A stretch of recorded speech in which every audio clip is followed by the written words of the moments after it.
চৰকাৰখনৰ আমাক মৰম নকৰি কাক মৰম কৰি কালি যদি কাম নকৰো কালি যদি 2 লাখ চাকৰি দিম বুলি নিদিও মহিলাসকলক 25,000 দিম বুলি নিদিও মোক গালিও পাৰিব কিন্তু দিলে মৰম কৰি। নমস্কাৰ দৰ্শকসকল, আজি 2 জুন 2026। আজি আপোনালোকলৈ লৈ আনিছোঁ এটি গুৰুত্বপূৰ্ণ ভিডিঅ'। আজি এই ভিডিঅ'টোত মই একো নকওঁ, আপোনালোকে চালেই সকলো কথা বুজি পাব। আজি এই ভিডিঅ' ক্লিপটো আমাৰ অসমৰ মুখ্যমন্ত্ৰী ডক্টৰ হিমন্ত বিশ্ব শৰ্মাৰ ওপৰত লৈ আনিছোঁ। তেওঁ কি মন্তব্য আগবঢ়াইছে আপোনালোকে সম্পূৰ্ণ ভিডিঅ'টো চালে গম পাব।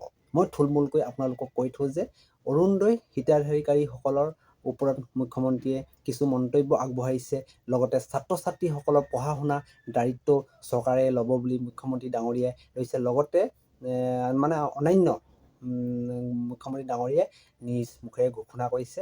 আপোনালোকে এই ভিডিঅ'টো সম্পূৰ্ণকৈ চাই ল'লে সকলো কথা বুজি পাব।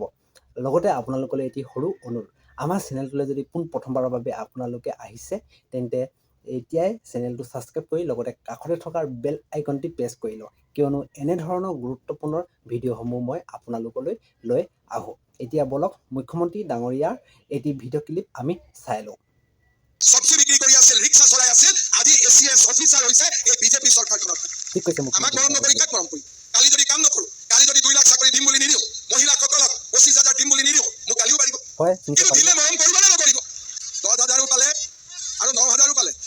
এইবাৰ আমি আপোনালোকক 10,000 নিদিও, এইবাৰ আমি আপোনালোকক 25,000 টকা দিম। 25,000 টকা দিব। আপোনালোকে নিশ্চয় শুনিছে, মুখ্যমন্ত্ৰীয়ে নিজে কৈছে। কিমান দিন ডাঙৰ কৰিব? 25,000 টকা প্ৰতিগৰাকী মহিলাই পাব।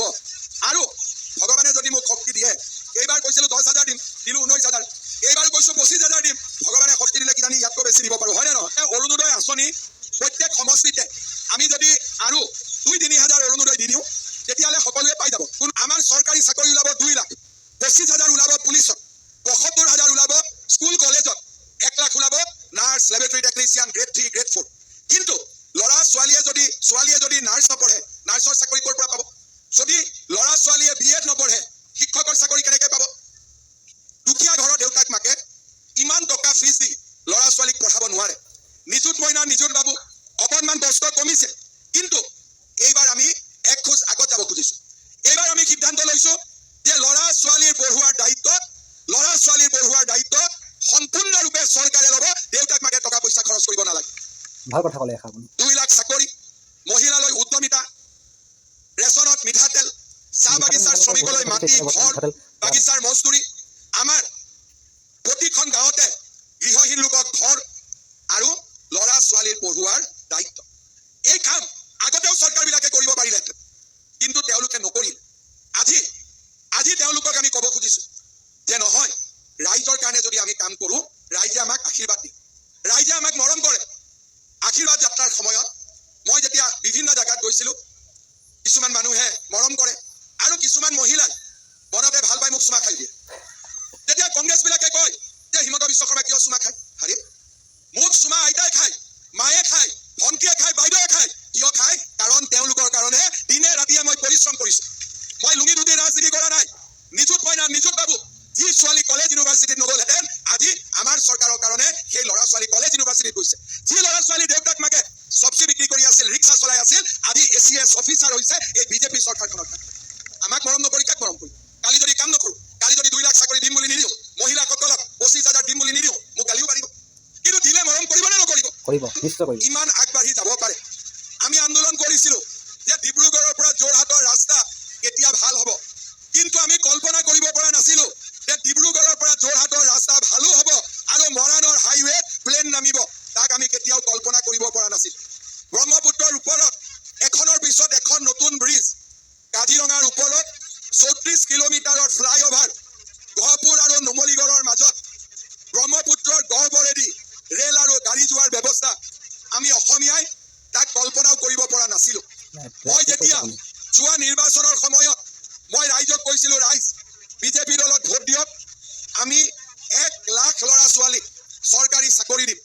মানুহে মোক হাঁহিছিলে যে ই ক'ৰ পৰা ওলালে, 1 লাখ চাকৰি দিব, মিটিঙত মিছা কথা ক'ব, চৰকাৰৰ দৰমহা দিব পইচা নাই, চৰকাৰে ধাৰত পোত গৈ আছে, 1 লাখ চাকৰি ক'ৰ পৰা দিব?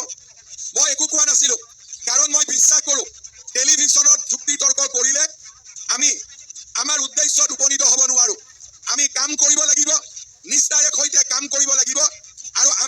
কাম কৰোঁ আমি আমাৰ লক্ষ্যত উপনীত হ'ব পাৰিম।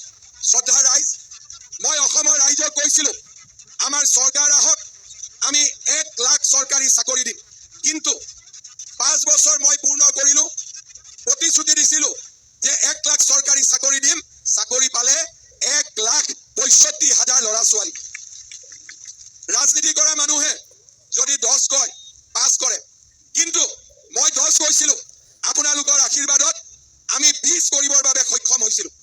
শ্ৰদ্ধা ৰাইজ, কংগ্ৰেছৰ চৰকাৰ আমি দেখিছিলোঁ এটা অংগনবাড়ী কেন্দ্ৰৰ চাকৰিৰ কাৰণে 2 লাখ টকা, আশা কৰ্মীৰ চাকৰিৰ কাৰণে 1 লাখ টকা, মিড ডে মিল ৱৰ্কাৰৰ চাকৰিৰ বাবেও 50,000 টকা, ACS APSৰ চাকৰিৰ বাবে 1 কোটি টকা। আজি আমি 1,65,000 ল'ৰা ছোৱালীক চাকৰি দিলোঁ। আমি তামোল এখনো কাৰোৰ পৰা খোৱা নাই, তামোল এখনো কাৰোৰ পৰা খোৱা নাই। আৰু ঠিক ক'লে এইটো কথা আপুনি। এই সাহস, এই সৎ সাহস মোৰ আছে কাৰণে মই মানুহৰ আগত কওঁ যে ৰাইজ, অসমে আকাশ চুব পাৰে, অসমে আকাশ চুব পাৰে। 10,000ও পালে আৰু 9,000ও পালে। এইবাৰ আমি আপোনালোকক 10,000 নিদিওঁ, এইবাৰ আমি আপোনালোকক 25,000 টকা দিম। 25,000 টকাকৈ আপোনালোকে লাভ কৰিব। কিমান দিম? মুখ্যমন্ত্ৰী নিজে ঘোষণা কৰিছে কিমান দিম ডাঙৰ কৰিব? আপোনালোকক 25,000 25,000 টকা প্ৰতিগৰাকী মহিলাই পাব। প্ৰতিগৰাকী মহিলাক আৰু আপোনালোকক ভগৱানে যদি মোক শক্তি দিয়ে, মুখ্যমন্ত্ৰী এইবাৰ কৈছিলোঁ 10,000 দিম, দিলোঁ 19,000, শুনিছে এইবাৰ কৈছোঁ 25,000 দিম। ভগৱানে শক্তি দিলে কিজানি ইয়াতকৈ বেছি দিব পাৰোঁ, হয়নে নহয়? অৰুণোদয় আঁচনি প্ৰত্যেক সমষ্টিতে আমি যদি আৰু 2-3,000 অৰুণোদয় দি দিওঁ, তেতিয়াহ'লে সকলোৱে পাই যাব। আমাৰ চৰকাৰী চাকৰি ওলাব 2 লাখ, 25,000 ওলাব পুলিচত, 72,000 ওলাব স্কুল কলেজত, 1 লাখ ওলাব nurse, laboratory technician, grade 3, grade 4। কিন্তু ল'ৰা ছোৱালীয়ে যদি নাৰ্ছ নপঢ়ে, নাৰ্ছৰ চাকৰি ক'ৰ পৰা পাব? যদি ল'ৰা ছোৱালীয়ে BEd নপঢ়ে, শিক্ষকৰ চাকৰি কেনেকৈ পাব? দুখীয়া ঘৰৰ দেউতাক মাকে ইমান টকা ফিজ দি ল'ৰা ছোৱালীক পঢ়াব নোৱাৰে। নিযুত মইনা, নিযুত বাবু অকণমান বস্ত্ৰ কমিছে, কিন্তু এইবাৰ আমি 1 খোজ আগত যাব খুজিছোঁ। এইবাৰ আমি সিদ্ধান্ত লৈছোঁ যে ল'ৰা ছোৱালীৰ পঢ়োৱাৰ দায়িত্ব সম্পূৰ্ণৰূপে চৰকাৰে ল'ব। দেউতাক মাকে টকা পইচা খৰচ কৰিব নালাগে।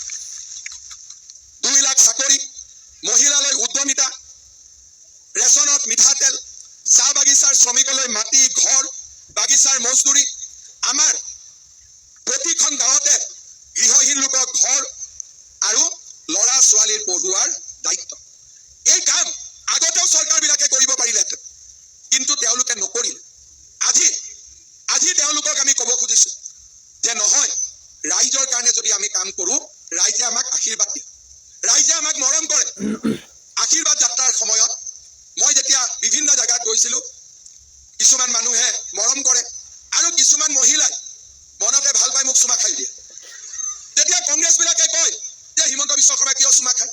আৰে, মোক চুমা আইতাই খায়, মায়ে খায়, ভণ্টিয়ে খায়, বাইদেৱে খায়। কিয় খায়? কাৰণ তেওঁলোকৰ কাৰণে দিনে ৰাতিয়ে মই পৰিশ্ৰম কৰিছোঁ। মই লুঙি ধুতি ৰাজনীতি কৰা নাই।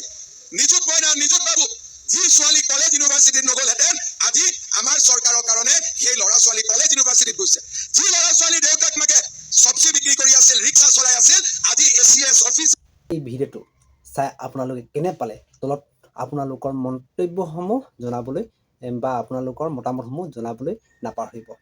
অন্য দিনৰ দৰে আকৌ এটি ভিডিঅ' আপোনালোকলৈ লৈ আহিম। সুস্থ থাকক, কুশল থাকক। আজিলৈ ইমানেই। অন্য এটি ভিডিঅ'ত লগ পোৱাৰ প্ৰতিশ্ৰুতিৰে মই আজি সকলোৰ পৰা বিদায় ল'লোঁ। ধন্যবাদ। জয় আই অসম।